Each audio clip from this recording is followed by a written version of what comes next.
Rebonjour Francis et bonjour à tous les internautes. Oui, bonjour Eric et bonjour à tous les internautes. Voilà, nous on se retrouve déjà, puisque nous on enchaîne quelques podcasts d'affilée, on a un peu de temps, chose rare. Donc on enregistre aujourd'hui le podcast sur la durée d'une séance d'entraînement. Donc on a vu un sujet très vaste, on essaye d'aborder tous les points possibles et imaginables. Frustration il n'y en aura pas, enfin j'espère, parce qu'on essaye quand même de détailler chacun des points. Entre-temps, les internautes qui nous écoutaient, ou qui nous écouteront, ou qui nous avaient déjà écoutés, n'hésitez pas à laisser des messages sur YouTube, sur nos Facebook respectifs, que ce soit collaboratif comme ça, soit un échange. Nous, c'est ce qu'on veut, c'est un échange vraiment entre nous tous, comme ça.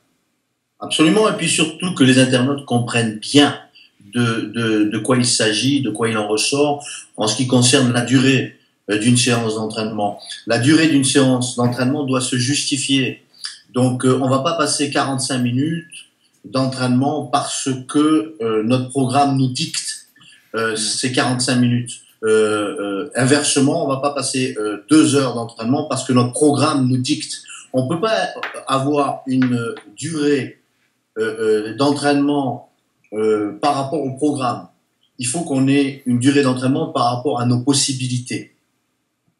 Exactement. Et ça, c'est important de le souligner, puisque il est évident que quand on est compétiteur, quand on est un bodybuilder qui va se préparer pour un événement, les championnats de France ou les championnats d'Europe ou l'Arnold Classique ou peu importe ce que c'est complètement différent. On est obligé de suivre un programme et de respecter certaines dates, etc.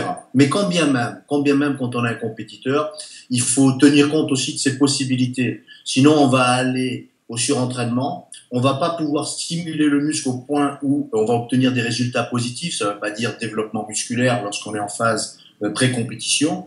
Donc, il faut tenir compte de nos possibilités, de nos ressources, de ce que nous sommes capables, nous, de faire.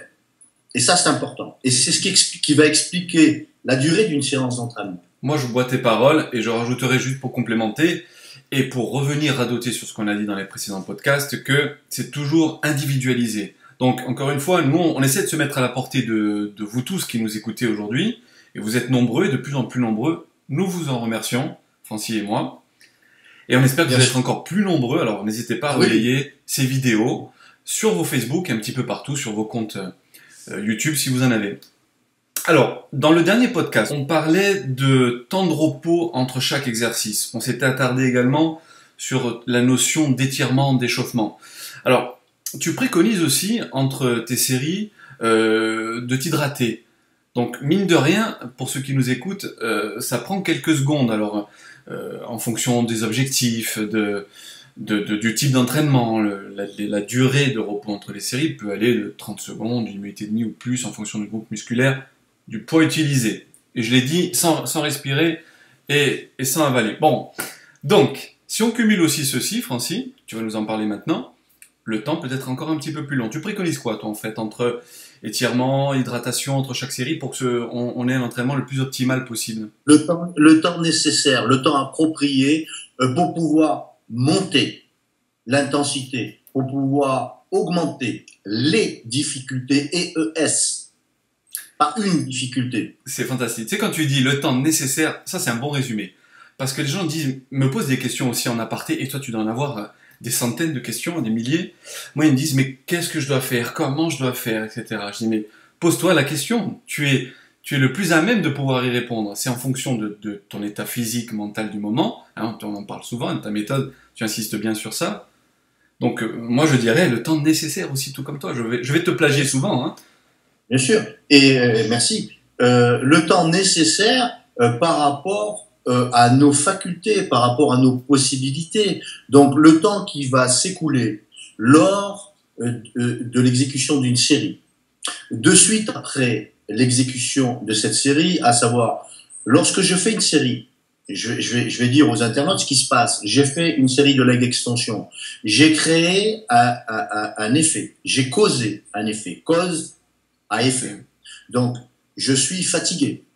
Mon muscle est fatigué, mon organisme est fatigué. Donc, qu'est-ce que je vais faire? Je suis stressé, je suis tendu. Pourquoi? Parce qu'il faut savoir une chose. L'entraînement aux résistances, c'est pas grave, l'entraînement aux résistances crée un stress. un peu comme n'importe quel autre stress. Un stress psychologique, un stress émotionnel ou autre. L'entraînement en résistance crée un stress sur l'organisme, sur le psychisme, etc.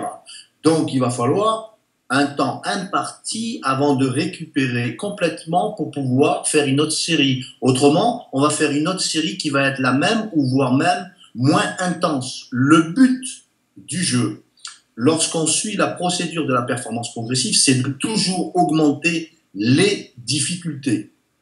Alors pour ce faire, il faut avoir les conditions nécessaires, il faut avoir l'énergie de pouvoir le faire, de pouvoir augmenter la difficulté. Alors je finis ma série de leg extension, je suis fatigué, je suis stressé. Alors ce que je vais faire, la première chose que je vais faire avant toute chose, c'est de marcher. Et en marchant, peut-être je vais marcher 50 mètres, 60 mètres, 70 mètres. Alors, ce qui va déterminer la durée de ma marche, ça va être ce que je viens d'éprouver, ce que je viens d'endurer.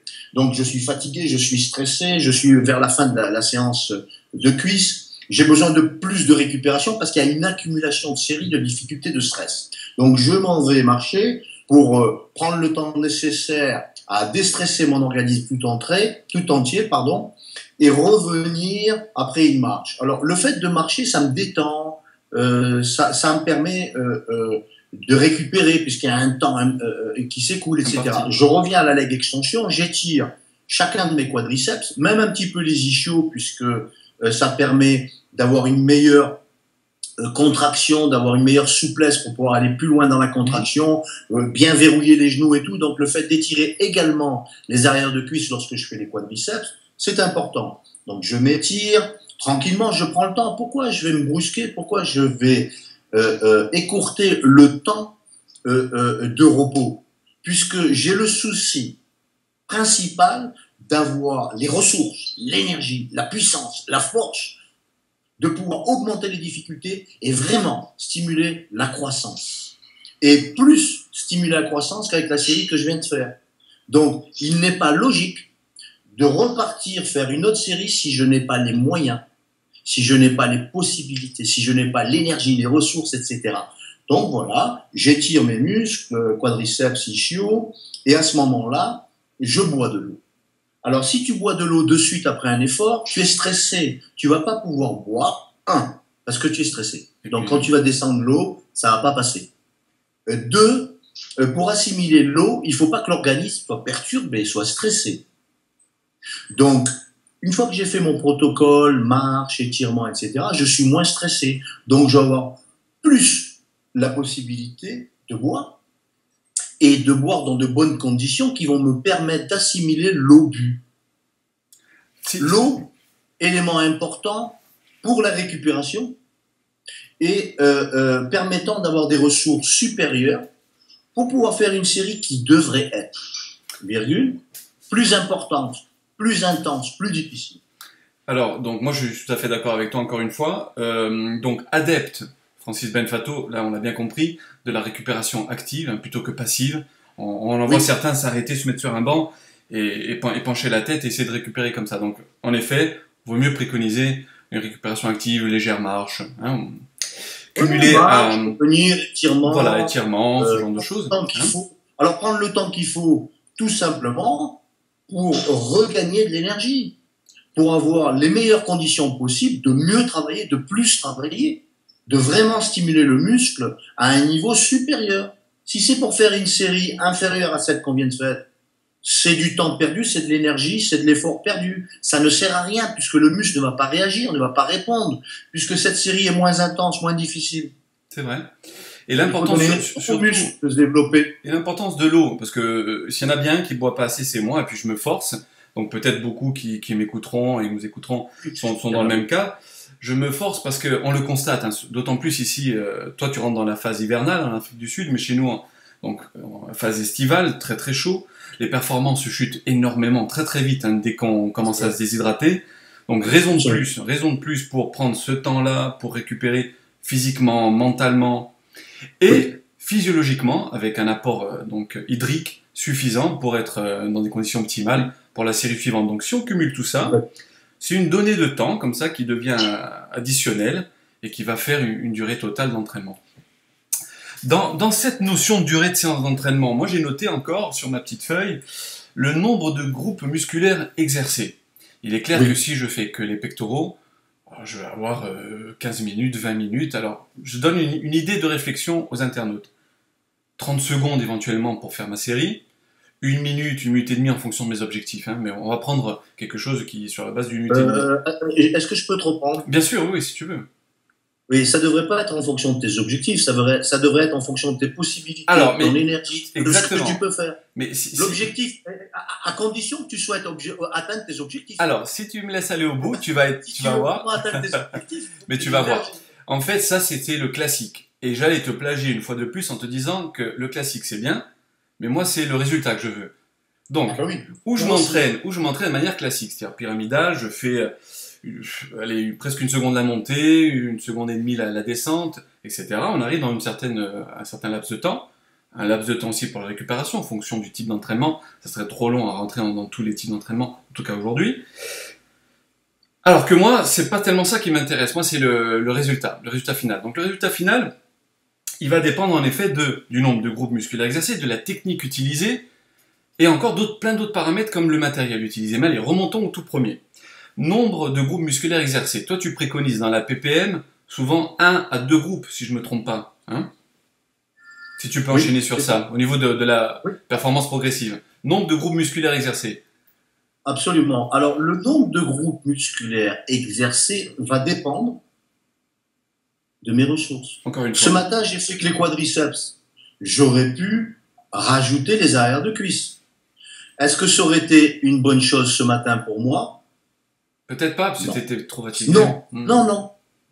Tout simplement parce que je me suis exploité au mieux, donc au plus, et j'ai utilisé toutes mes ressources d'énergie possibles durant cette séance d'entraînement, qui a été longue. Oui, mais ça répond... Donc, il n'était pas question de faire un autre groupe musculaire. Le but du jeu, c'est pas de faire un autre groupe musculaire pour faire un autre groupe musculaire, ou pour avoir bonne conscience.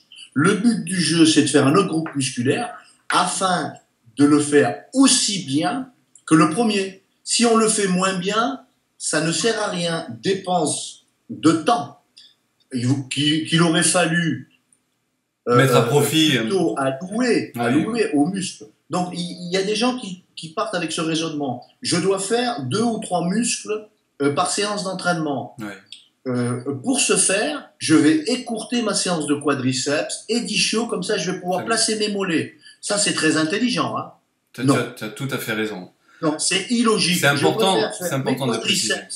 À fond, bien les faire, stimuler la croissance musculaire de mes quadriceps, plutôt que de rajouter des arrières de cuisse et des mollets sans énergie, sans ressources et je dirais sans motivation. Puisqu'on sait très bien, et tous on le sait, 99,9% des gens qui vont nous écouter maintenant savent pertinemment et savent que lorsqu'on n'a pas d'énergie, on n'a pas de concentration. C'est vrai. Donc on n'a plus de plaisir. Il faut rester concentré sur l'entraînement. Il faut travailler durement. Sinon, il faut oublier de se développer, oublier de vraiment stimuler la croissance musculaire pour se développer. Il faut oublier. C'est tellement bien résumé, en fait, parce que... après, moi, j'attends les objections éventuelles des internautes. N'hésitez pas, d'ailleurs. Hein. Mais pourquoi, moi, je bois tes paroles encore une fois, au-delà de boire un petit peu, pour ceux qui me voient à l'écran, une petite infusion. Donc, pourquoi? Parce que on a beaucoup de questions dans ce sens-là. Et est-ce que je peux faire un deuxième groupe musculaire? Est-ce que je peux faire un troisième? Alors, une bonne fois pour toutes, pas qu'on ne veuille pas répondre hein, par la négative ou l'affirmative, c'est que ça dépend de beaucoup de paramètres et surtout de votre état de santé, de votre état de fatigue, du moment. De l'énergie. Moi, je suis contre du tout. Mais alors, du tout. À partir du moment où le niveau d'intensité est respecté, le plaisir y est, et que la qualité du mouvement est toujours là. Je suis contre trop en faire trop de groupes musculaires, parce que les muscles qu'on va rajouter ne vont pas être stimulés de la même manière, de façon à rendre cette séance d'entraînement pour ces groupes-là effective et productive. Donc, il vaut mieux s'arrêter lorsqu'on n'a plus d'énergie. Maintenant, si on a de l'énergie après avoir fait les quadriceps et qu'on va travailler aussi bien, sinon mieux, les ischios que les quadriceps, allez-y, je vous encourage à y aller. Mais attention, n'oubliez pas qu'il faut travailler dur, très dur, pour vraiment stimuler la croissance musculaire. Et pour ce faire, on n'est pas obligé de travailler lourd, très lourd. On n'est pas obligé d'avoir des temps de repos courts, très courts. On n'est pas obligé de sauter d'un exercice à l'autre. On n'est pas obligé. Il y a une autre façon de s'entraîner aussi. Oui. Ce qui ne veut pas dire que cette façon-là, que ces façons de faire ne donnent pas des résultats, notamment aux champions, aux élites, aux gens qui sont doués, aux gens qui regorgent d'énergie, aux gens qui sont investis de cette tâche que de se préparer ou peu importe. Toutes ces méthodes d'entraînement-là, tous ces systèmes d'entraînement fonctionnent. Je ne suis pas contre. Je suis contre l'utilisation de toutes ces méthodes, de tous ces systèmes d'entraînement lorsqu'on n'a pas l'énergie, lorsqu'on n'a pas le niveau. C'est bien résumé. Ce qui fait me dire, ce qui fait surtout dire aux internautes, je pense, qui nous écoutent, que, encore une fois, toujours cette notion de recul. Moi, j'y reviens tout le temps. Prenez le recul nécessaire pour vous dire ce dont vous êtes capable de faire le jour J. Tout simplement. Donc, le nombre de groupes musculaires en effet exercés peut être variable. Il va varier en fonction de l'individu, de son énergie, et va faire qu'une séance va être plus ou moins longue. Dans le nombre d'exercices, il y a aussi souvent une période de l'année. À notre niveau, je disais tout à l'heure, il fait beau, donc les gens souvent s'entraînent plus parce qu'ils veulent afficher un physique un peu plus peaufiné. Justement, parce qu'ils veulent afficher un physique en progression et plus affiné, etc. Il va falloir qu'ils s'entraînent d'une façon logique et intelligente. Alors, en faire plus, c'est pas forcément ce qu'il faut faire. Exactement. Il vaut mieux faire ce qu'il faut et ce qu'on est capable de faire, ce qui est nécessaire. Alors, à l'obtention de résultats. C'est pour ça que toujours le fil conducteur, donc la durée d'une séance, parfois certains, je les vois à la salle de sport, rajoutent du cardio avant, après. Alors là, il y a un débat qui peut partir là tout de suite entre nous quant au cardio avant, après. Très intéressant, parce que moi je préconiserais après ou voir séparément. Mais bon, on pourra en parler. Moi aussi. Voilà, on est d'accord. Mais ça fera plus rapidement. Allez, on y va. Oui, allez, on exploite le sujet à fond. On y va. On y va. C'est plus facile de faire du cardio-training après. Pourquoi? Pour la simple et bonne raison que le cardio-training, c'est plus facile que l'entraînement en résistance. L'entraînement en résistance, c'est plus demandant, c'est plus stressant. Il faut de la force, il faut de l'énergie, il faut de la puissance. Je peux marcher là maintenant, je vais pouvoir marcher pendant 2 heures sans m'arrêter. Même disons, à un certain niveau pour pouvoir vraiment me permettre d'augmenter le métabolisme et de brûler des graisses, aller 1 bonne heure à fond. Et pourtant, je viens de m'entraîner. Par contre, tu vas pas pouvoir me faire la même séance d'entraînement que j'ai faite. Pour plusieurs raisons. Je n'ai pas l'énergie, les ressources qu'il faut pour faire un travail aux résistances qui va me permettre de stimuler la croissance musculaire, d'obtenir des résultats positifs. Par contre, je vais pouvoir aller faire un cardio là. En plus, il fait beau. Tiens, je vais y aller tout à l'heure. Moi aussi, je pense un petit peu de VTT encore une fois. Donc voilà pour la. Tu vas faire du VTT, pourquoi, Eric? Et pourquoi tu as décidé de faire du VTT? Je suppose parce que tu as de l'énergie, tu as des ressources. Alors, si tu es fatigué, si tu es crevé, là, est-ce que tu vas aller faire du VTT? Pas du tout, en effet. Voilà. Pas du tout. L'entraînement, c'est pareil. On va pas faire un 2e, un 3e groupe musculaire et un maximum d'exercices et puis intensifier l'entraînement avec des supersets et des techniques d'entraînement, etc. Si on n'a pas les capacités, les ressources, moi, je suis pareil que le VTT. En phase avec toi. En fait, vu que la fin du magazine approche, moi, il est terminé, j'ai quelques petits réglages à faire.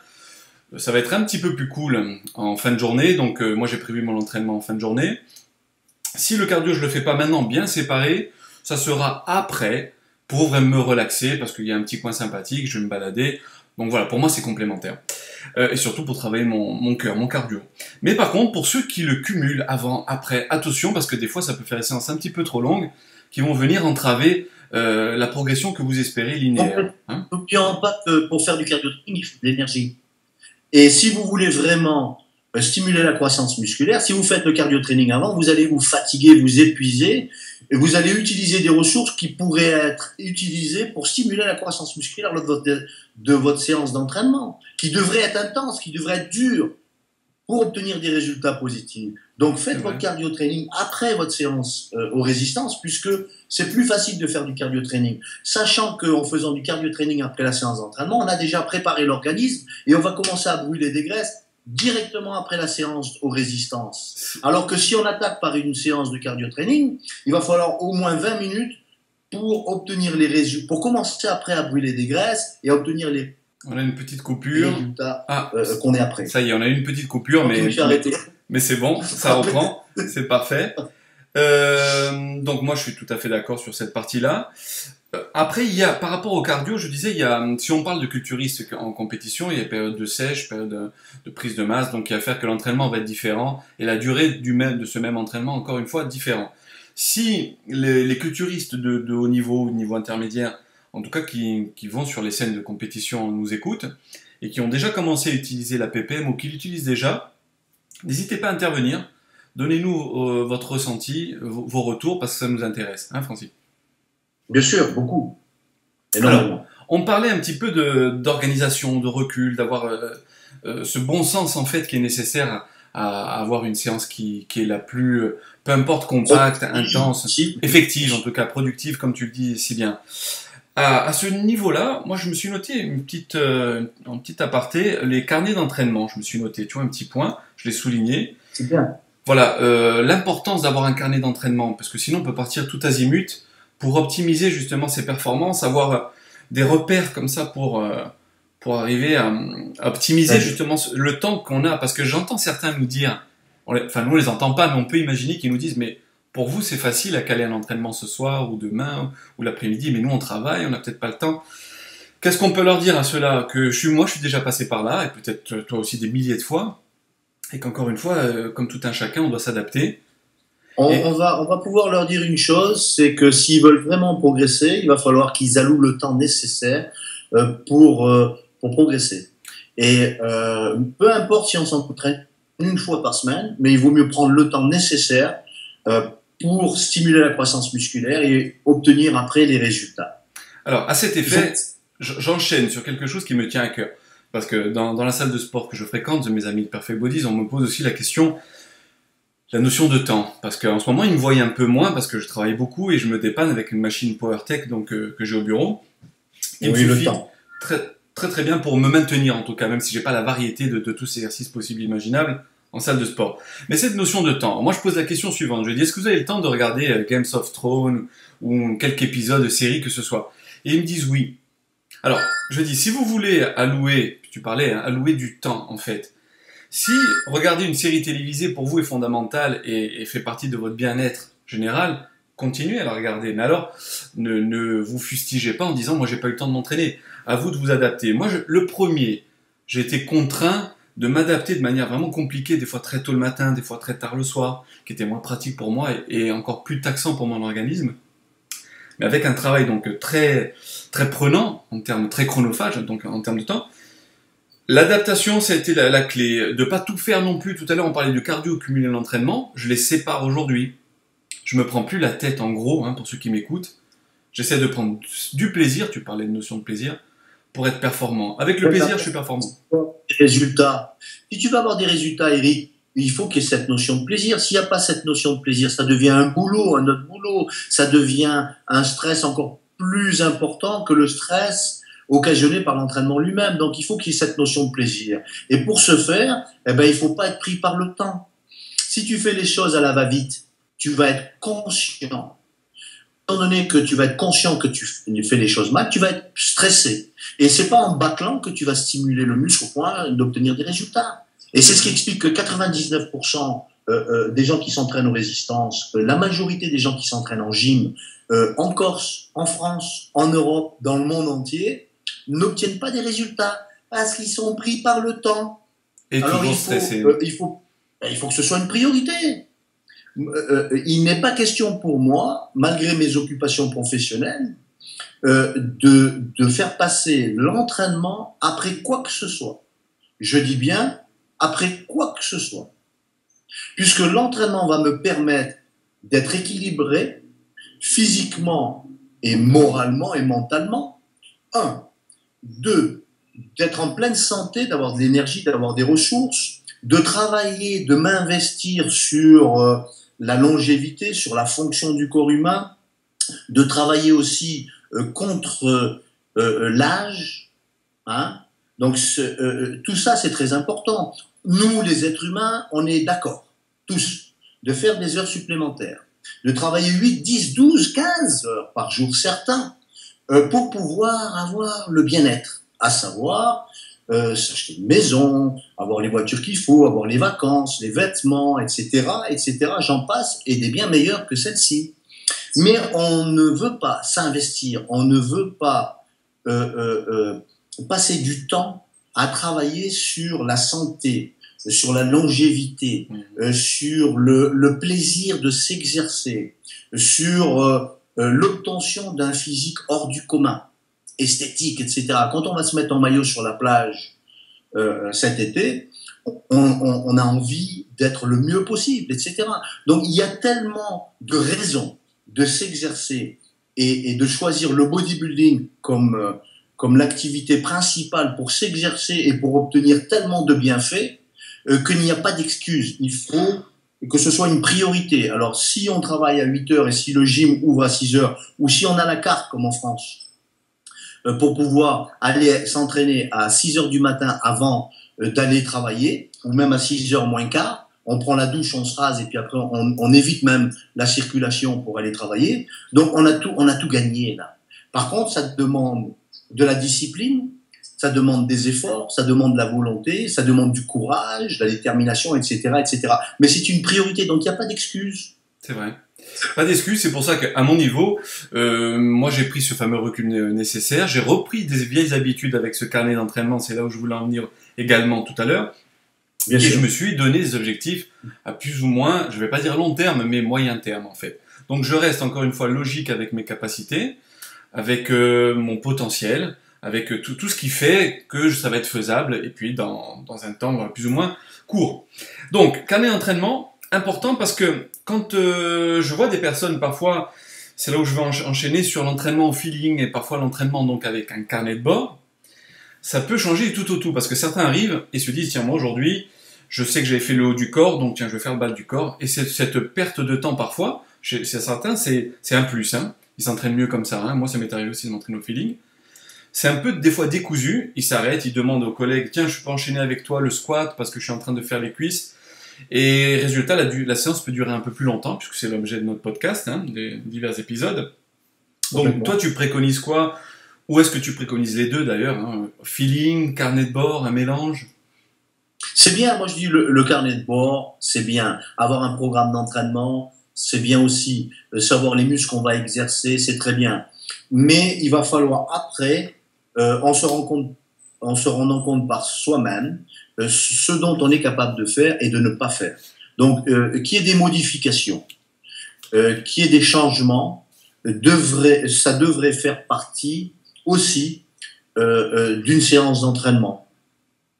Par rapport à ses possibilités, par rapport à son énergie. Donc si je vais à la salle demain avec l'idée de faire triceps et biceps, mais si je n'ai que les capacités de faire les triceps, je ne vais pas faire les biceps, puisque je ne vais pas faire un muscle pour rien. Je ne peux pas faire un muscle si je n'ai pas les ressources nécessaires pour le faire. Tu insistes plusieurs fois, et puis donc, du coup je te reprends et j'insiste également, pour dire aux internautes qu'ils comprennent bien que la frustration, on peut l'avoir sur le moment, mais il ne faut pas penser au moment précis où on se dit j'avais prévu biceps triceps et en fait je ne fais que les biceps parce que je suis KO et ça va être pire en fait, hein, ça va être trop taxant pour mon organisme. Donc moi-même, il m'a fallu des années pour me dire Eric, prends ce recul suffisant, ne sois pas frustré, la séance de demain ou d'après-demain, on sera que meilleur. C'est en gros un petit peu le résumé aussi qu'il faut leur dire, hein. La PPM, qu'est-ce qu'elle permet d'acquérir? C'est justement cette finesse un petit peu d'esprit. La précision. La précision, hein, tu le dis, voilà. Performance progressive avec la précision. La précision au niveau de la durée d'une séance. La précision au niveau du programme d'une séance d'entraînement. La précision au niveau du protocole qui devrait se faire. La précision à tous les niveaux. C'est la précision. Alors, comment on devient précis? Eh bien, en s'écoutant. Oui. Tout simplement. Et pour moi... Donc, il faut savoir ce qui se passe à l'intérieur de son organisme durant toute la séance d'entraînement, du début jusqu'à la fin. On n'est pas des robots, on n'est pas des machines. Donc, on va faire que ce dont on est capable de faire. Autrement, on ne va pas obtenir des résultats. Maintenant, si vous allez à la salle uniquement avec l'objectif de performance, l'objectif d'accomplir une tâche très difficile. Alors allez-y. 2, 3 muscles, 3, 4 exercices, intensification de la séance d'entraînement, etc. Même si vous êtes fatigué, continuez. Puisque vous voulez atteindre vos objectifs au niveau des performances et vous voulez à tout prix finir votre programme d'entraînement, continuez. Ce qui va se passer, c'est très simple, je vais vous le dire, mais vous allez quand même le vérifier par vous-même. Vous allez être surentraîné, le lendemain, vous êtes encore plus fatigué, vous allez continuer à insister tout simplement parce que c'est votre nature. Vous avez décidé qu'il faut à tout prix respecter le programme d'entraînement, quand bien même qu'on est crevé. Et vous allez continuer jusqu'au moment où vous ne pourrez plus. Vous allez être dégoûté, vous allez prendre 1 jour ou 2 jours de repos, etc. Et vous allez peut-être ou pas arrêter l'entraînement. Alors ça sent le vécu, et puis on l'a tous vécu. Je suis sûr que tous ceux qui nous écoutent ont vécu ce genre de période, en tout cas, obligatoirement. Parce que, avec la fougue dont on parlait dans les précédents podcasts, on se croit invincible, on se croit invulnérable, etc. Mais on a tous eu des problèmes tendineux, articulaires, etc., musculaires, des blessures. Et pour ceux qui nous écoutent et qui débuteraient l'entraînement, novices, débutants, etc., essayez de comprendre que... Eric. Pardon? Excuse-moi, il y a une petite coupure. Moi, personnellement, j'ai vécu des préparations pour des exhibitions ou même pour des compétitions où j'insistais parce qu'il fallait à tout prix que je suive le programme et j'arrivais sur scène, à Olympia 92 par exemple, je suis arrivé sur scène hors forme. Comment expliquer qu'en 91 je fais 7, en 90 je fais 6 et en 92 je crois que je fais, si mes souvenirs sont... Il y a quelque chose qui ne va pas là. Ah ben oui, il y a quelque chose qui ne va pas. Le moral n'était plus là, la motivation n'était plus là, l'appétit n'était plus là. Pourquoi? Parce que j'étais surentraîné, crevé. Donc Olympia, je m'en foutais complètement. Oui, mais peut-être que... Non, je m'en fous. Écoute, je crois qu'on a rarement entendu ce genre de choses. Alors moi, je suis fier de le... Ah, il y a des gens qui ne parlent pas. Hein. Exactement, mais nous, on est là justement, comme je disais dans d'autres podcasts, de rétablir certaines vérités. Alors après, c'est pas nous qui la détenons non plus. Nous, on détient quelques clés, je pense. Et encore moins moi, puisque moi je suis pas compétiteur et j'ai pas ton expérience ni ton pédigré, puisque comme il est noté sur la vidéo, il y a marqué Bodybuilding Hall of Fame, tu fais partie du Hall of Fame, et donc c'est encore une chance inestimable pour nous. Donc, et ça n'empêche pas de faire des erreurs, Eric. Ah bien sûr, et puis on va en faire encore. Mais si on peut éviter à ceux qui nous écoutent d'en faire, je pense qu'on peut leur permettre d'optimiser. C'est l'objectif. C'est l'objectif de nos podcasts. Voilà. Tu sais, moi, quand j'aborde avec... je parlais dans un autre aussi podcast, Thierry Casasnovas, si je lui ai demandé de rejoindre le magazine, donc pour la partie alimentaire, tu sais, hygiène de vie, rythme de vie, c'est parce que je veux faire en sorte que le magazine, tout doucement, devienne un outil vraiment fondamental pour que, tu parlais de longévité tout à l'heure, quel que soit l'âge que l'on ait, on prenne en compte que la sédentarité, c'est pas bien. L'alimentation raffinée, le rythme de vie que l'on a à l'heure actuelle, tout ceci c'est délétère et c'est très très donc nocif pour notre santé et ceux qui nous entourent. Donc le but c'est d'apporter des conseils, de parler d'expériences, d'erreurs, erreurs à ne plus faire, etc. et d'avancer tous ensemble. Donc Francis, c'est déjà malheureusement terminé puisqu'on essaie de se tenir à peu près à toujours 25 minutes, une demi-heure. Passionnant encore une fois. Si on a le temps, nous, on va essayer d'enchaîner un petit dernier, sinon on reprendra dans quelques jours. Enchaîner encore. Pour vous, les internautes, un peu de patience, c'est dans pas longtemps. Alors, à tous les internautes, merci de votre fidélité, merci de vos partages, merci de vos commentaires, merci de nous suivre. Oui, merci à tous et à toutes. Et prochain rendez-vous très bientôt. À très bientôt. Ciao, ciao à tous, à bientôt. Ciao.